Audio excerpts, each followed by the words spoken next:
Let's dive into today's topic. This is an intriguing and thrilling story where Sherlock Holmes cracks an unusual mystery. The Five Orange Pips is a case filled with secret societies, danger, and murder. In this story, Sherlock Holmes' intelligence and unique way of solving problems shine through. Make sure to subscribe to our channel and stay tuned for more on this fascinating case. And I glance over my notes and records of the Sherlock Holmes cases between the years 82 and 90. I am faced by so many which present strange and interesting features that it is no easy matter to know which to choose and which to leave. Somehow, I've already gained publicity through the papers, and others have not offered a field for those peculiar qualities, which my friend possessed in so high a degree, and which it is the object of these papers to illustrate. Some, too, have baffled his analytical skill and would be, as narratives begin, nings without an ending, while others have been but partially cleared up and have their explanations founded rather upon conjecture and surmise than on that absolute logical proof, which was so dear to him. There is, however, one of these last which was so remarkable in its details and so startling in its results that I am tempted to give some account of it, in spite of the fact that there are points in connection with it, which never have been, and probably never will be, entirely cleared up. The year 87 furnished us with a long series of cases of greater or less interest, of which I retain the records. Among my headings under this 112 months, I find an account of the adventure of the Paradol Chamber of the Amateur Mendicant Society, who held a luxurious club in the lower vault of a furniture warehouse, of the facts connected with the loss of the British bark Sophie Anderson, of the singular adventures of the Grice Pattersons in the island of Uffa, and finally of the Camberwell poisoning case. In the latter, as may be remembered, Sherlock Holmes was able, by winding up the dead man's watch, to prove that it had been wound up 2 hours ago, and that therefore the deceased had gone to bed within that time, a deduction which was of the greatest importance in clearing up the case. All these I may sketch out at some future date, but none of them present such singular features as the strange train of circumstances, which I have now taken up my pen to describe. It was in the latter days of September, and the equinoctial gales had set in with exceptional violence. All day the wind had screamed, and the rain had beaten against the windows, so that even here in the heart of great, handmade London we were forced to raise our minds for the instant from the routine of life, and to recognize the presence of those great mental forces which shriek at mankind through the bars of his civilization, like untamed beasts in a cage. As evening drew in, the storm grew higher and louder, and the wind cried and sobbed like a child in the chimney. Sherlock Holmes sat moodily at one side of the fireplace cross, indexing his records of crime, while I at the other was deep in one of Clark Russell's fine sea stories, until the howl of the gale from without seemed to blend with the text and the splash of the rain, to lengthen out into the long swash of the sea waves. My wife was on a visit to her mother's, and for a few days I was a dweller once more in my old quarters at Baker Street. "Why," said I, glancing up at my companion, "that was surely the bell. Who could come tonight? Some friend of yours, perhaps?" "Except yourself I have none," he answered. "I do not encourage visitors." "A client, then? If so, it is a serious case. Nothing less would bring a man out on such a day and at such an hour. But I take it that it is more likely to be some crony of the landlady's." Sherlock Holmes was wrong in his conjecture, however, for there came a step in the passage and a tapping at the door. He stretched out his long arm to turn the lamp away from himself and towards the vacant chair upon which a newcomer must sit. "Come in," said he. The man who entered was young, some 22 at the outside, well-groomed and trimly clad, with something of refinement and delicacy in his bearing. The steaming umbrella which he held in his hand, and his long shining water-proof told of the fierce weather through which he had come.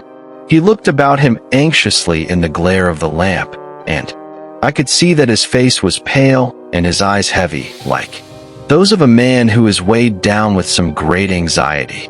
"I owe you an apology," he said, raising his golden pince nest to his eyes. "I trust that I am not intruding.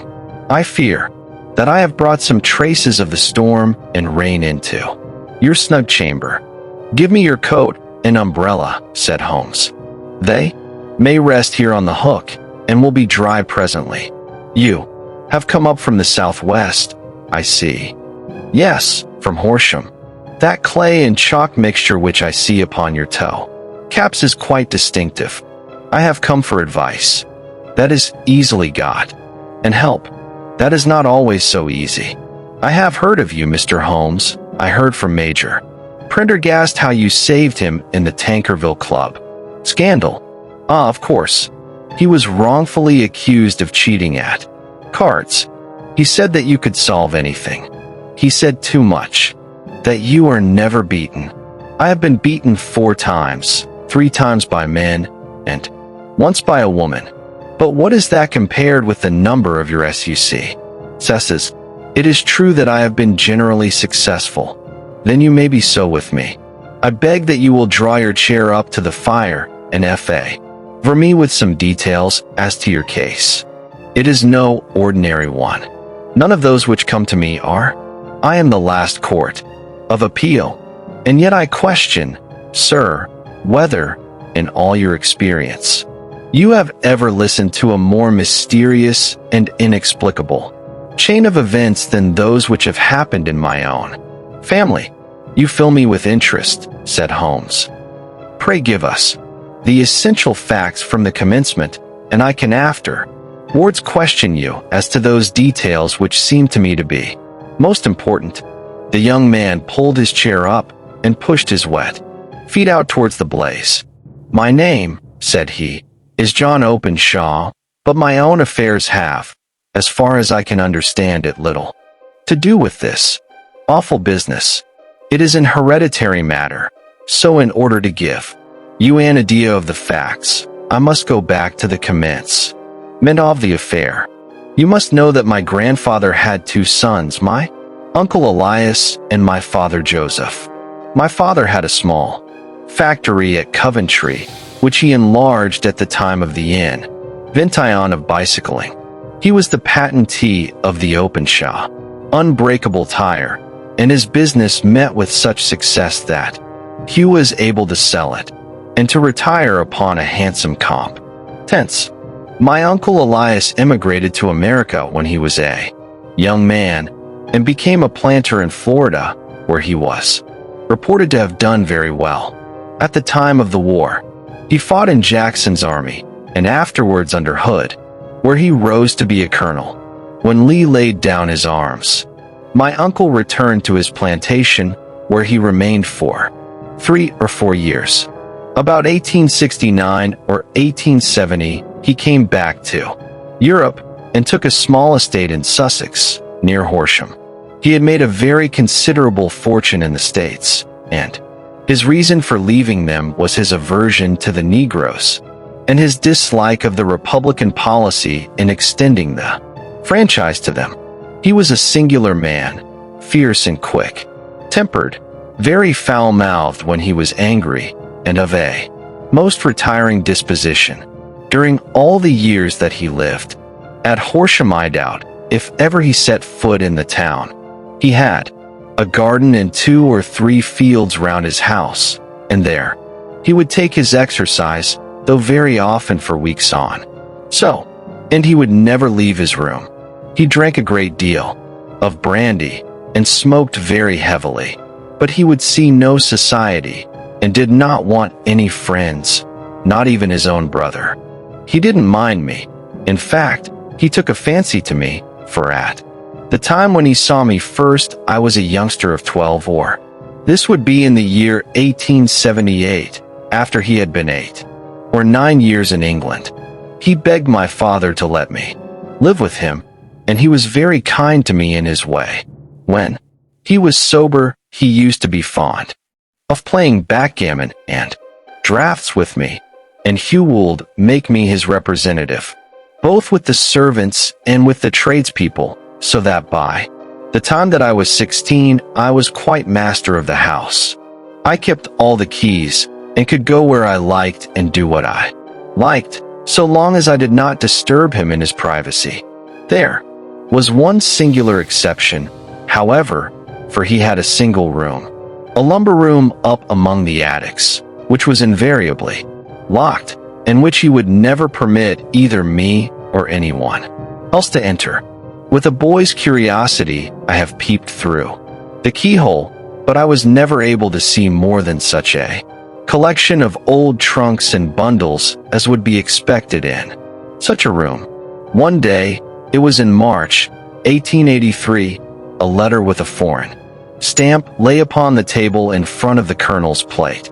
It was not a common thing for him to receive letters, for his bills were all paid in ready money, and he had no friends of any sort. 6. From India, said he, as he took it up, Pondicherry. Postmark. What can this be? Opening it hurriedly out, there jumped 5 little dried orange pips, which pattered down upon his plate. I began to laugh at this, but the laugh was struck from my lips at the sight of his face. His lip had fallen, his eyes were protruding, his skin the color of putty, and he glared at the envelope which he still held in his trembling hand. K, he shrieked, and then, my God, my sins have overtaken me. What is it, uncle? I cried. Death, said he, and rising from the table he retired to his room, leaving me palpitating with horror.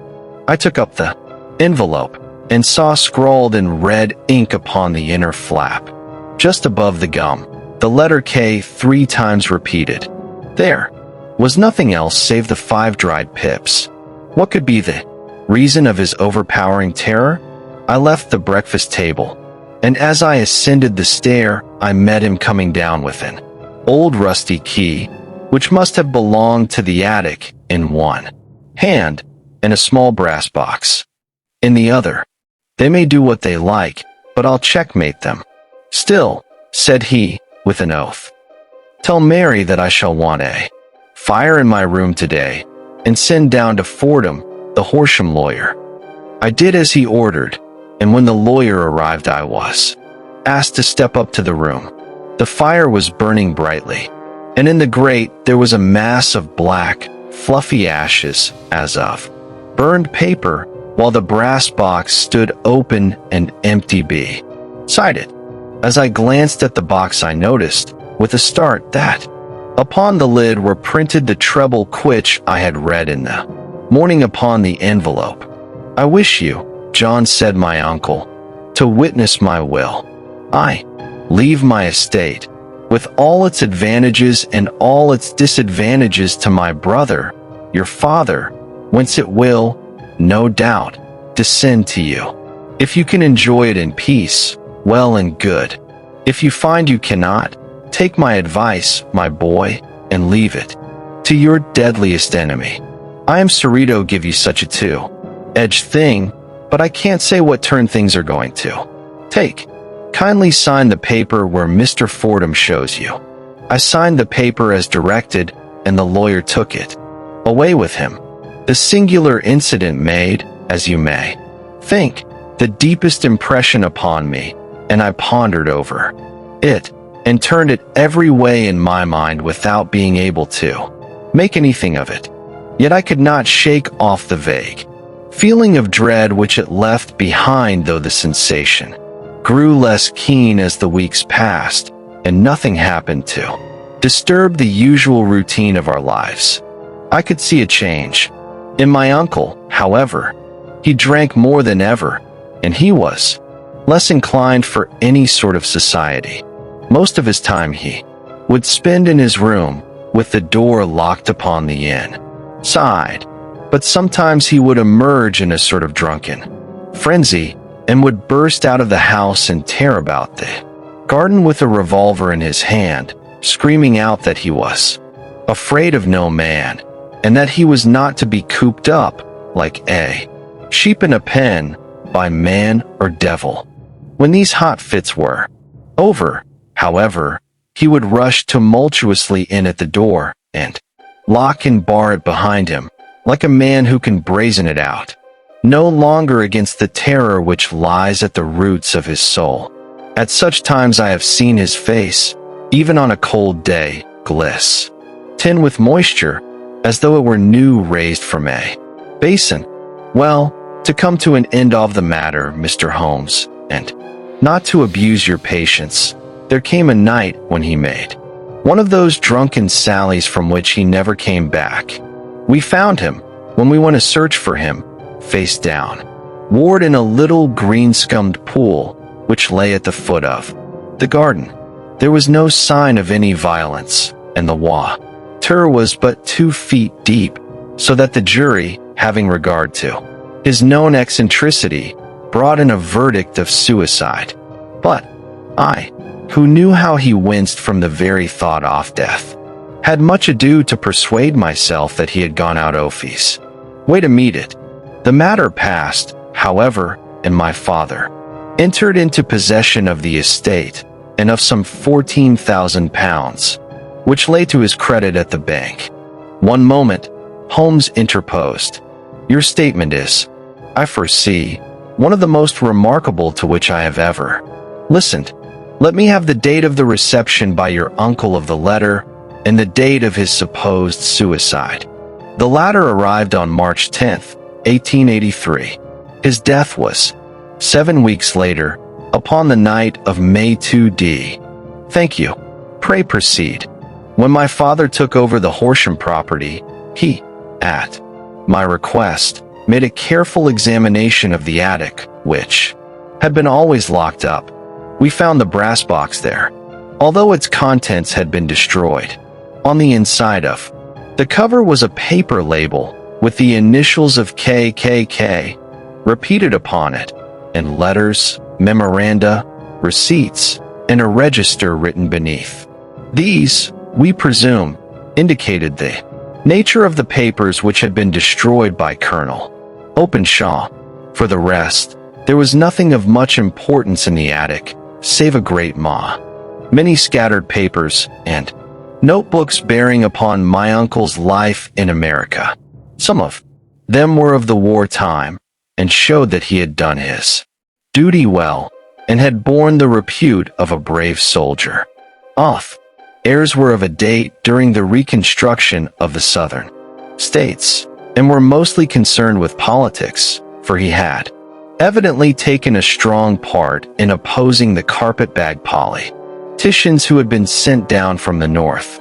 Well, it was the beginning of '84 when my father came to live at Horsham, and all went as well as possible with us until the January of '85. On the 4th day after the New Year, I heard my father give a sharp cry of surprise as we sat together at the breakfast table. There he was, sitting with a newly opened envelope in one hand and 5 dried orange pips in the outstretched palm of the other one. He had always laughed at what he called my cock-in-a-bull story about the Colonel, but he looked very scared and puzzled now that the same thing had come upon himself. Why, what on earth does this mean, John? He stammered. My heart had turned to lead. It is KKK, said I. He looked inside the envelope. So it is, he cried. Here are the very letters. But what is this written above them? Put the papers on the sundial, I read, peeping over his shoulder. What papers? What sundial? He asked. The sundial in the garden. There is no other, said I. But the papers must be those that are destroyed. Pooh, said he, gripping hard at his courage. We are in a civilized land here, and we can't have tomfoolery of this kind. Where does the thing come from? From Dundee, I answered, glancing at the postmark. Some preposterous practical joke, said he. What have I to do with sundials and papers? I shall take no notice of such nonsense. I should certainly speak to the police, I said, and be laughed at for my pains. Nothing of the sort. Then let me do so? No, I forbid you. I won't have a fuss made about such nonsense. It was in vain to argue with him, for he was a very obstinate man. I went about, however, with a heart which was full of forebodings. On the third day after the coming of the letter, my father went from home to visit an old friend of his, Major Freebody, who was in command of one of the forts upon Portsdown Hill. He was glad that he should go, for it seemed to me that he was farther from danger when he was away from home. In that, however, I was in error. Upon the second day off his absence, I received a telegram from the Major, imploring me to come at once. My father had fallen over one of the deep chalk pits which abound in the neighborhood, and was lying senseless, with a shattered skull. I hurried to him, but he passed away without having ever recovered his consciousness. He had, as it appears, been returning from Fareham in the twilight, and as the country was unknown to him, and the chalk pit unfenced, the jury had no hesitation in bringing in a verdict of death from accidental causes. Carefully as I examined every fact connected with his death, I was unable to find anything which could suggest the idea of murder. There were no signs of violence, no footmarks, no robbery, no record of strangers having been seen upon the roads. And yet I need not tell you that my mind was far from at ease, and that I was well nigh certain that some foul plot had been woven round him. In this sinister way I came into my inheritance. You will ask me why I did not dispose of it. I answer, because I was well convinced that our troubles were in some way dependent upon an incident in my uncle's life, and that the danger would be as pressing in one house as in another. It was in January, '85, that my poor father met his end, and 2 years and 8 months have elapsed since then. During that time I have lived happily at Horsham, and I had begun to hope that this curse had passed away from the family, and that it had ended with the last generation. I had begun to take comfort too soon. However, yesterday morning the blow fell in the very shape in which it had come upon my father. The young man took from his waistcoat a crumpled envelope, and, turning to the table, he shook out upon it 5 little dried orange pips. This is the envelope, he continued. The postmark is London, Eastern Division. Within are the very words which were upon my father's last message, K, K, K. And then, put the papers on the sundial. What have you done? Asked Holmes. Nothing. Nothing. To tell the truth, he sank his face into his thin, white hands. I have felt helpless. I have felt like one of those poor rabbits when the snake is writhing towards it. I seem to be in the grasp of some resistless, inexorable evil, which no foresight and no precautions can guard against. Tut, tut, cried Sherlock Holmes. You must act, man, or you are lost. Nothing but energy can save you. This is no time for despair. I have seen the police. Ah, but they listened to my story with a smile. I am convinced that the inspector has formed the opinion that the letters are all practical jokes, and that the deaths of my relatives were really accidents, as the jury stated, and were not to be connected with the warnings. Holmes shook his clenched hands in the air. Incredible. Imbecility. He cried. They have, however, allowed me a policeman who may remain in the house with me. Has he come with you tonight? No. His orders were to stay in the house. Again Holmes raved in the air. Why did you come to me? He said. And above all, why did you not come at once? I did not know. It was only today that I spoke to Major Prendergast about my troubles and was advised by him to come to you. It is really 2 days since you had the letter. We should have acted before this. You have no further evidence, I suppose, than that which you have placed before us. No suggestive detail, which might help us. There is one thing, said John Openshaw. He rummaged in his coat pocket, and drawing out a piece of discolored, blue-tinted paper, he laid it out upon the table. I have some remembrance, said he, that on the day when my uncle burned the papers I observed that the small, unburned margins which lay amid the ashes were of this particular color. I found this single sheet upon the floor of his room, and I am inclined to think that it may be one of the papers which has, perhaps, fluttered out from among the others, and in that way have escaped destruction. Beyond the mention of pips, I do not see that it helps us much. I think myself that it is a page from some private diary. The writing is undoubtedly my uncle's. Holmes moved the lamp, and we both bent over the sheet of paper, which showed by its ragged edge that it had indeed been torn from a book. It was headed March 1869, and beneath were the following enigmatical notices. 4th, Hudson came. Same old platform. 7th, set the pips on Macaulay, Paramore, and John Swain of St. Augustine. 9th, Macaulay cleared. 10th, John Swain cleared. 12th, visited Paramore. All well. Thank you, said Holmes, folding up the paper and turning it to our visitor. And now you must on no account lose another instant. We cannot spare time even to discuss what you have told me. You must get home instantly and act. What shall I do? There is but one thing to do. It must be done at once. You must put this piece of paper which you have shown us into the brass box which you have described. You must also put in a note to say that all the other papers were burned by your uncle, and that this is the only one which remains.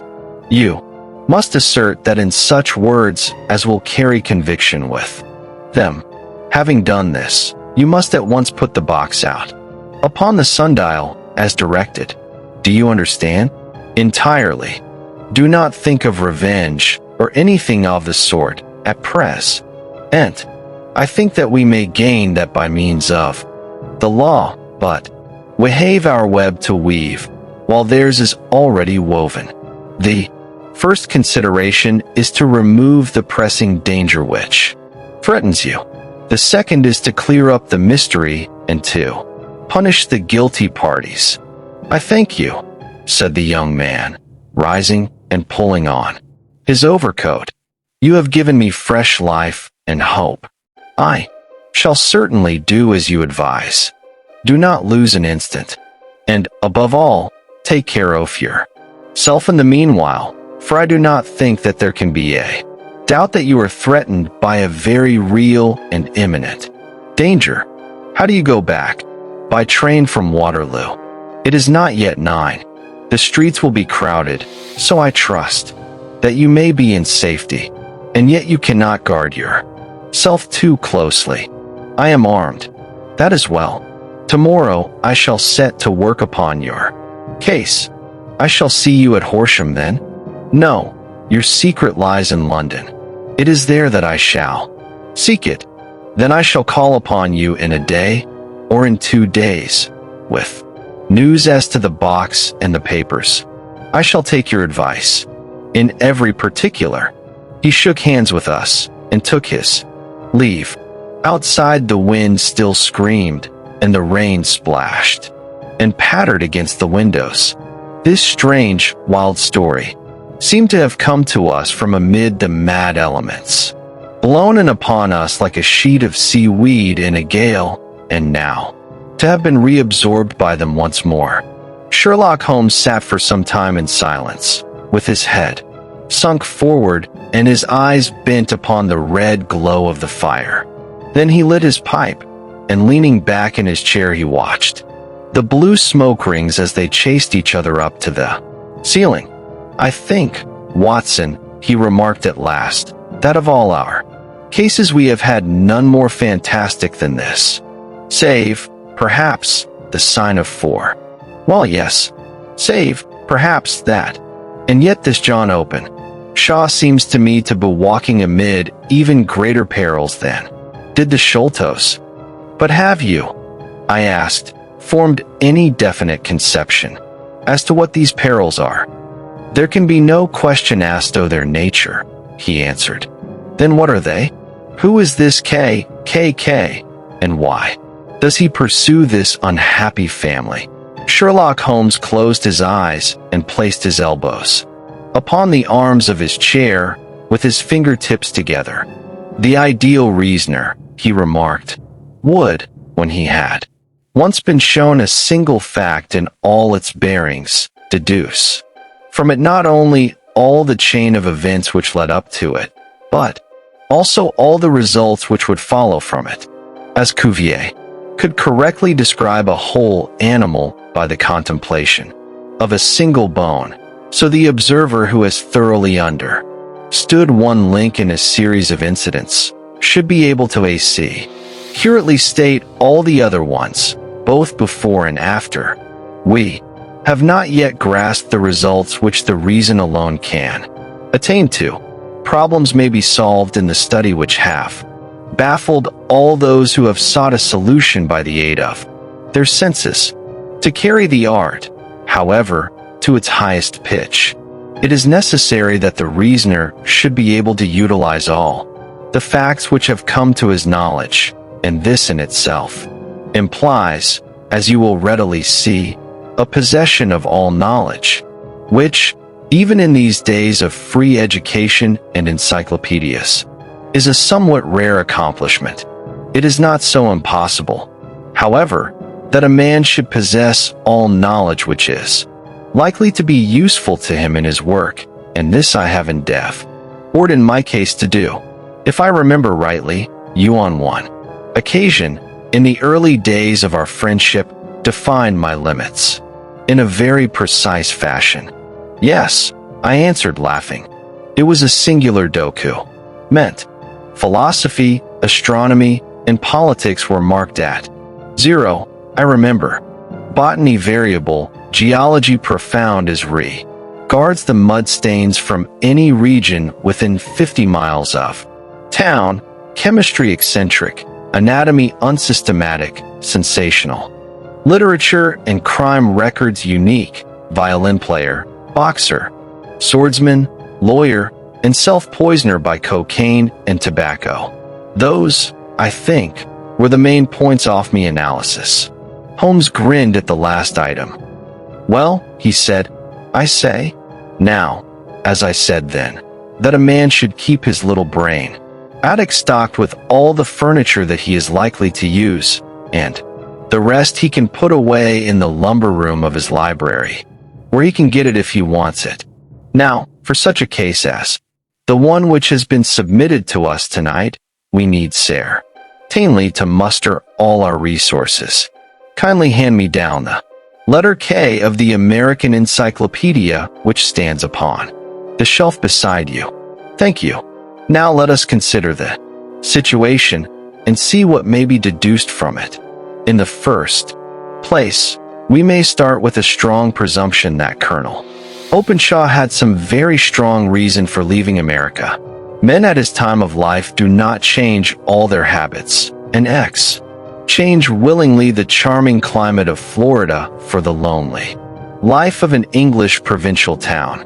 His extreme love of solitude in England suggests the idea that he was in fear of someone or something, so we may assume as a working hypothesis that it was fear of someone or something which drove him from America.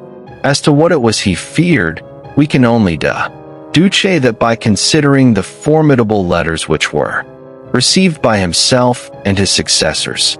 Did you remark the postmarks of those letters? The first was from Pondicherry, the second from Dundee, and the third from London. From East London. What do you deduce from that? They are all seaports. That the writer was on board of a ship. Excellent. We have already a clue.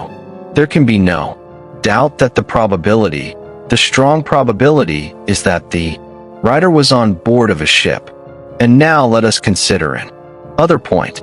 In the case of Pondicherry, 7 weeks elapsed between the threat and its fulfillment. In Dundee, it was only some 3 or 4 days. Sound produced by cocking a rifle.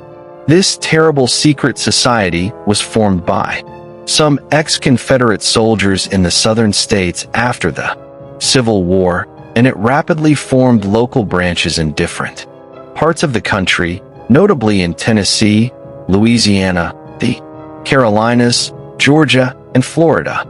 Its power was used for political purposes, principally for the terrorizing of the Negro voters and the murdering and driving from the country of those who were opposed to its views.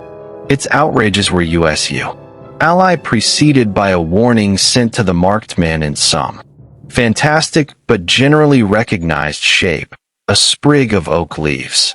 In some parts, melon seeds or orange pips in others. On receiving this, the victim might either openly abjure his former ways or might fly from the country. If he braved the matter out, death would unfailingly come upon him, and usually in some strange and unforeseen manner. So perfect was the organization of the society, and so systematic its methods, that there is hardly a case upon record where any man succeeded in braving it with impunity, or in which any of its outrages were traced home to the perpetrators. For some years, the organization flourished, in spite of the efforts of the United States government and of the better classes of the community in the South. Eventually, in the year 1869, the movement rather suddenly collapsed, although there have been sporadic outbreaks of the same sort since that date. You will observe, said Holmes, laying down the volume, that the sudden breaking up of the society was coincident with the disappearance of Openshaw from America with their papers. It may well have been cause and effect. It is no wonder that he and his family have some of the more implacable spirits upon their track. You can understand that this register and diary may implicate some of the first men in the South, and that there may be many who will not sleep easy at night until it is recovered. Then the page we have seen is such as we might expect. It ran, if I remember right, sent the pips to A, B, and C, that is, sent the societies warning to them. Then there are successive entries that A and B cleared or left the country, and finally that C was visited, with, I fear, a sinister result for C. Well, I think, Dr. that we may let some light into this dark place, and I believe that the only chance young Openshaw has in the meantime is to do what I have told him. There is nothing more to be said or to be done tonight, so hand me over my violin, and let us try to forget for half an hour the miserable weather and the still more miserable ways of our fellow men. It had cleared in the morning, and the sun was shining with a subdued brightness through the dim veil which hangs over the great city. Sherlock Holmes was already at break fast when I came down. You will excuse me for not waiting for you, said he. Have, I foresee, a very busy day before me in looking into this case of young Openshaw's. What steps will you take? I asked.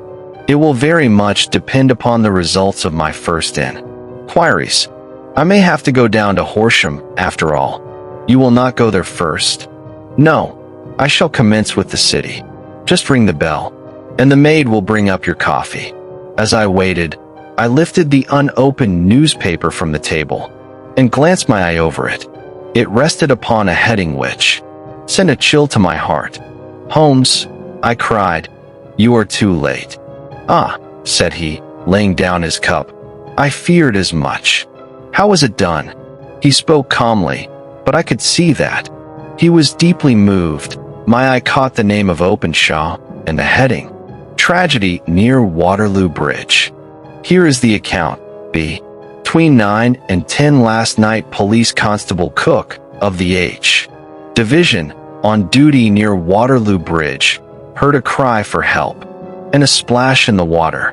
The night, however, was extremely dark and stormy, so that, in spite of the help of several passers-by, it was quite impossible to effect a rescue. The alarm, however, was given, and by the aid of the water police, the body was eventually recovered. It proved to be that of a young gentleman whose name, as it appears from an envelope, which was found in his pocket, was John Openshaw, and whose residence is near Horsham. It is conjectured that he may have been hurrying down to catch the last train from Waterloo Station, and that in his haste and the extreme darkness he missed his path and walked over the edge of one of the small landing places for river steamboats. The body exhibit no traces of violence, and there can be no doubt that the deceased had been the victim of an unfortunate accident, which should have the effect of calling the attention of the authorities to the condition of the river side landing stages. We sat in silence for some minutes, Holmes more depressed and shaken than I had ever seen him. "That hurts my pride, Watson," he said at last. "It is a petty feeling, no doubt, but it hurts my pride. It becomes a personal matter with me now, and if God sends me health, I shall set my hand upon this gang. That he should come to me for help, and that I should send him away to his death." He sprang from his chair and paced about the room in uncontrollable agitation, with a flush upon his sallow cheeks, and a nervous clasping and unclasping of his long, thin hands. "They must be cunning devils," he exclaimed at last. "How could they have decoyed him down there? The embankment is not on the direct line to the station. The bridge, no doubt, was too crowded, even on such a night, for their purpose. Long run. 123. Well, Watson, we shall see who will win in the... I am going out now." "To the police?" "No, I shall be my own police. When I have spun the web, they may take the flies, but not before. All day I was engaged in my professional work, and it was late in the evening before I returned to Baker Street. Sherlock Holmes had not come back yet. It was nearly 10 o'clock. Before he entered, looking pale and worn, he walked up to the sideboard, and, tearing a piece from the loaf, he devoured it voraciously, washing it down with a long draught of water. "You are hungry," I remarked. "Starving." It had escaped my memory. "I have had ing since breakfast." "Nothing, not a bite." I had no time to think of it. "And how have you succeeded?" "Well, you have a clue?" "I have them in the hollow of my hand. Young Openshaw shall not long remain unavenged." "Why, Watson, let us put their own devilish trademark upon them." "It is well thought of. What do you mean?" He took an orange from the cupboard, and, tearing it to pieces, he squeezed out the pips upon the table. Of these he took 5, and thrust them into an envelope. On the inside of the flap he wrote S.H. 4J.O. Then he sealed it, and addressed it to Captain James Calhoun, Bark Lone Star, Savannah, Georgia. "That will await him when he enters port," said he, chuckling. "It may give him a sleepless night. He will find it as Sure, a precursor of his fate, as Openshaw did before him. And who is this Captain Calhoun? The leader of the gang. I shall have the others, but he. First, how did he trace it then? He took a large sheet of paper from his pocket, all covered, with dates and names.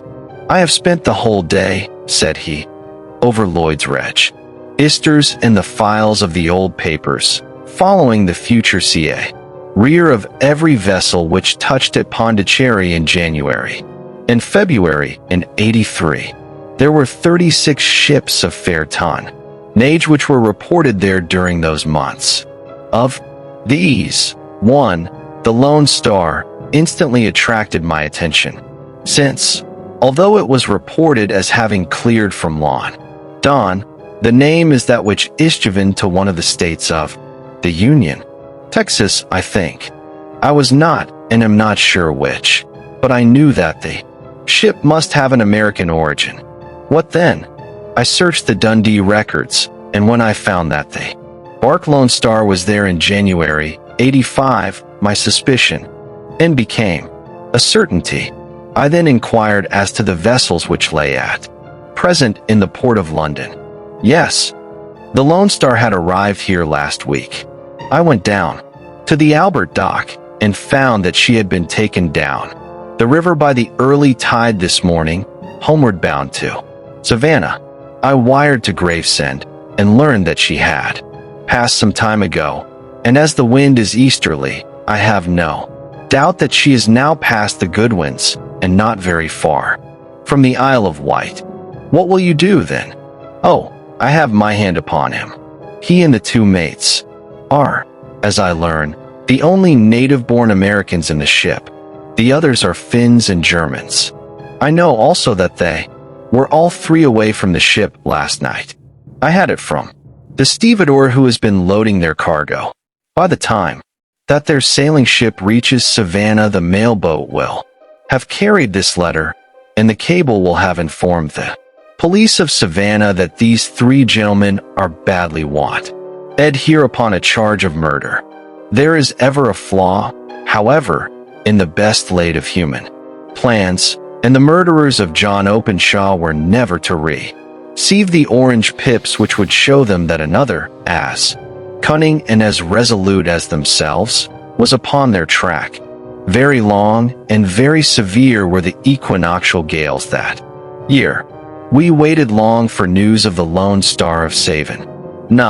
But none ever reached us. We did at last hear that, somewhere far out in the Atlantic, a shattered stern post of a boat was seen swinging in the trough of a wave, with the letters L.S. carved upon it, and that is all which we shall ever know of the fate of the Lone Star. The story wraps up with a fascinating twist, where Sherlock Holmes uses his brilliant mind to solve the case. But some questions still remain unanswered. If you enjoyed this video, don't forget to subscribe to our channel, hit the bell icon, and get notified about our upcoming videos. Thank you.